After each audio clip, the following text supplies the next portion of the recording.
And because I've tried to describe myself as that evidence-based being, let's start with the evidence. And sadly, and perhaps not surprisingly, because evidence isn't really collected about staff groups, the evidence on safety and effectiveness was weak. It wasn't consistent across the settings it covered, and it was entirely based upon observational data. Perhaps not surprising, but a randomized controlled trial would have been lovely, but we didn't have any. And if you remember, the original question I was asked to look at was about being a member of a multidisciplinary team. And in my ideal world, I would have liked some comparisons of teams with PAs and teams without PAs, and would have some outcomes that were safety, effectiveness, but also efficiency of throughput, access, all of those things I would have liked, but I didn't get that. And in thinking about this, there was also no clear model for how PAs should be working in those multidisciplinary teams. So there wasn't the evidence, but there wasn't the clarity either. In primary care, the research on safety was limited. It didn't give me an answer one way or the other. There was no difference in the studies that had looked at effectiveness, but PAs tended to give more advice. They tended to have longer consultations, associated with fewer hospital admissions and readmissions. The challenge with that is, although we had some data that suggested that, I couldn't get any consensus as to whether that was a good thing or not. Is it good to have fewer hospital admissions because you're managing people better in the community, or has something been missed and you should have admitted a patient to hospital?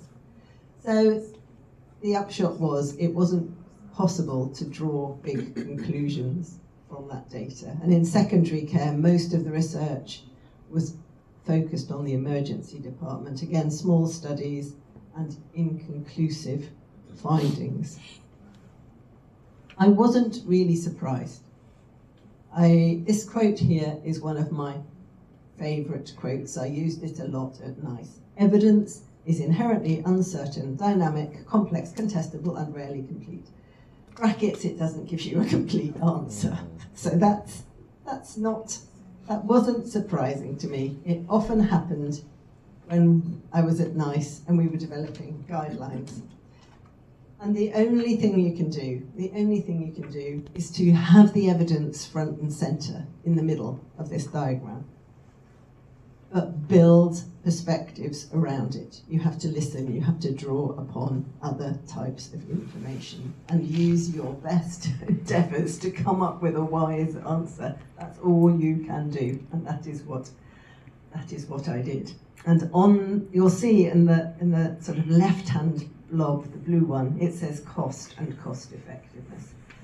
I'm going to just mention that now because I would have really liked to have done some good work around cost effectiveness, but because we didn't have good data around effectiveness, you really can't look at cost effectiveness.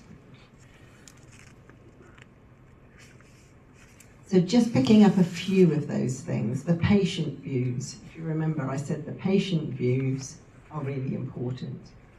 And there were lots of positive things that patients fed back to me, both formally and informally. They generally liked PAs, they were great at spending time with them, very professional, great at providing advice. Lots of positive things, and I do want to flag that up first, but the issues that they had, that I had to take note of, was about clarity in relation to who they were seeing, and they definitely were confused. Even though the PA might start out by saying, "I'm not a doctor," the patient still seemed to be confused. And if they thought about it at all, they thought that the term physician associate indicated seniority and experience. In England, in the UK, it sounds like a grand term. I'm a physician associate, rightly or wrongly. And while PAs could be used to expand access, and they definitely were doing that, patients sometimes said it created barriers, which sounds a bit counterintuitive, but the barrier related to things like, I can't issue the prescription, you'll have to come back. It was things like that, I can't refer you for this, you'll have to come back. And there was little understanding of what a PA couldn't do, so they were less confident in seeing a PA for a complex condition. And in fact, that the main thing there was that they just wanted to know, they wanted to understand a bit more about what a PA does. I said that I carried out a survey of PAs and a survey of doctors that work with them. And I'm not going to labour these slides, but the dark bars, the tall bars, are the views of the PAs in primary care, and the green shorter bars are the views of the doctors. And this was about what activities should PAs be doing. Now, I suspect there's some bias in this, because there's quite a big gap. That's the main message to take away. What I was fed was a gap, and I suspect the gap's probably not quite as large as we see here. The closest was around providing health promotion advice, supporting audit and research, delivering immunisations. But it was quite striking gaps, and we saw the same gaps in secondary care and the same pattern. And because of the tension going on, I wasn't able to use this in a perfect way, but I did have to take some notice of it, because the main thing here is, why is there a gap? Why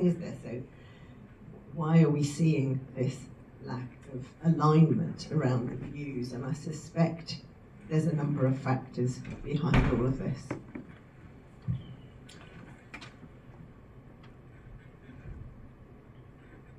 So, going back to the fact the evidence didn't give me a perfect answer, and I had to think hard about everything else that mattered. I decided the main thing